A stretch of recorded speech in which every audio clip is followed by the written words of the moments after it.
Hello, in this video we will learn about this pointer. Now what is this pointer? We use this pointer in object oriented programming. Very frequently it is used. Now what is this pointer? This is a pointer. As the name suggests, it is a pointer. ठीक है, that points to the object for which this function was called because it is a pointer. ठीक है, अब now the question is what is a pointer? Pointer क्या होता है? Pointer is a variable. We all know that pointer is a variable that contains the address of another variable. ठीक है, अब हम कोई भी प्रोग्राम बनाते हैं, जैसे किसी भी लैंग्वेज में प्रोग्राम बनाते हैं, उसमें हमें वेरिएबल्स की रिक्वायरमेंट होती है. ठीक, अब वेरिएबल्स कहीं ना कहीं मेमोरी में स्टोर होते हैं. अब उन वेरिएबल्स का मेमोरी एड्रेस मुझे एक्सेस करना है, तो हम क्या करते हैं? पॉइंटर वेरिएबल्स यूज़ करते हैं. ठीक है, तो पॉइंटर वेरिएबल्स क्या करते हैं? Pointer variables contains the address of another variable. For example, जैसे हम कभी भी एक 3 स्टेटमेंट्स हैं ये, मैंने क्या किया, पॉइंटर को कभी भी हमें डिक्लेयर करना है तो हमें एक एस्टेरिस्क के साथ डिक्लेयर करना होता है. ठीक है, तो p is a pointer variable मैंने बनाया. a इंटीजर टाइप का एक वेरिएबल है. ठीक है, p is equals to %a. It means this is the symbol of address. So address of a, p में हमने क्या असाइन किया है? address of a. ठीक है, फॉर एग्जाम्पल इस ये मेमोरी में वेरिएबल a जो है वो 100 लोकेशन पे अगर स्टोर्ड है, ठीक है, और variable p, pointer variable p 104 location पे स्टोर्ड है, तो p के अंदर इस 104 लोकेशन में क्या स्टोर होगा? Address of a. ठीक है ना. 100th लोकेशन पे क्या स्टोर होगा? Value of a. जो भी वैल्यू मैं a में स्टोर करूँगी इंटीजर टाइप की, फॉर एग्जांपल 5, 10, 10, 20, 15, कोई भी वैल्यू. ठीक है, सो आई थिंक पॉइंटर्स का कंसेप्ट क्लियर है. So this pointer contains the address of the object. अब हम कह रहे हैं कि दिस इज अ पॉइंटर. ठीक है, मतलब पॉइंटर है तो किसी ना किसी का एड्रेस वो कंटेन करेगा.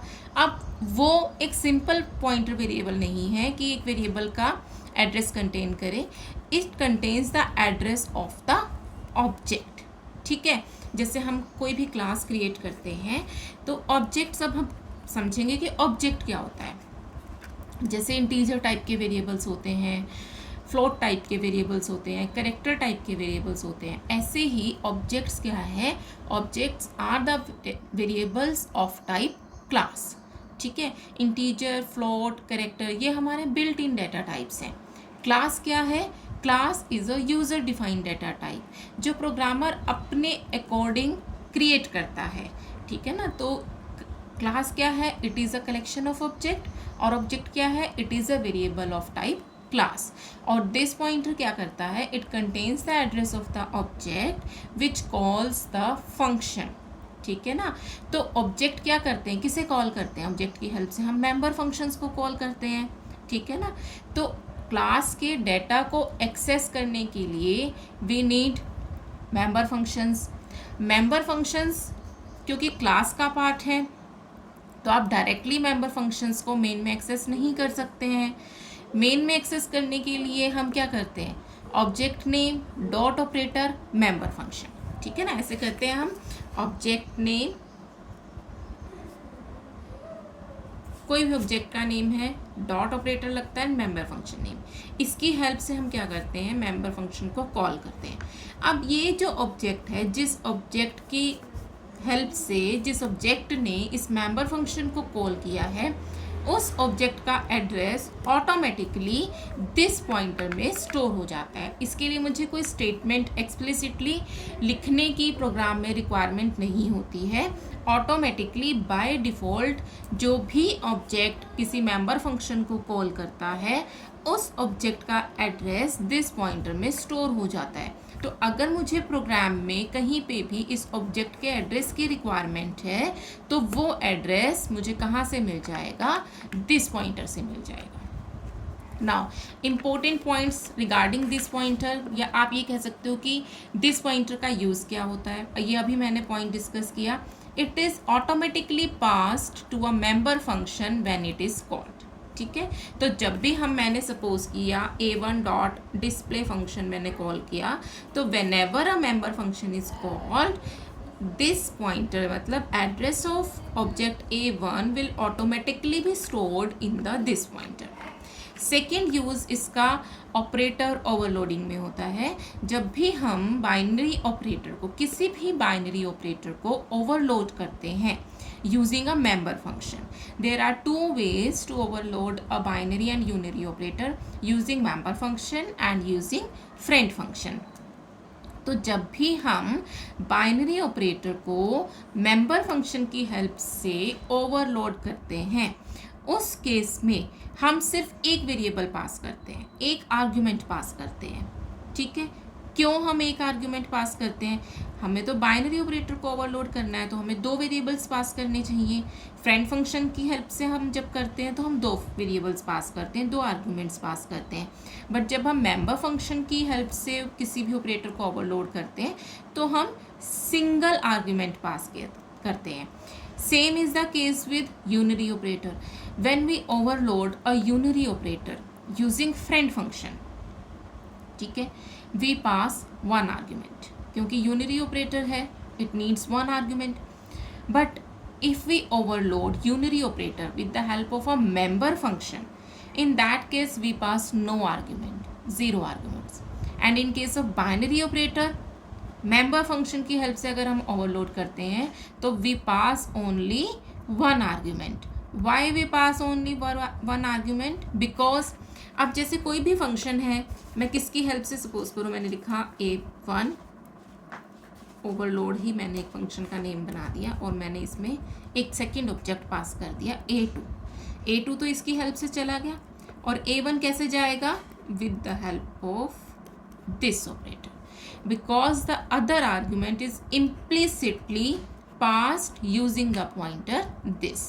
तो a1 किसकी हेल्प से चला जाएगा? ऑटोमेटिकली पास हो जाएगा दिस पॉइंटर की हेल्प से। That is why we pass only one argument while overloading a binary operator using member function. ठीक है, now we will understand the concept of this pointer with the help of a example. सबसे पहले हमने एक simple C++ का ये example मैंने लिखा है। हेडर फाइल्स इंक्लूड करेंगे, हैश इंक्लूड iostream.h, conio.h।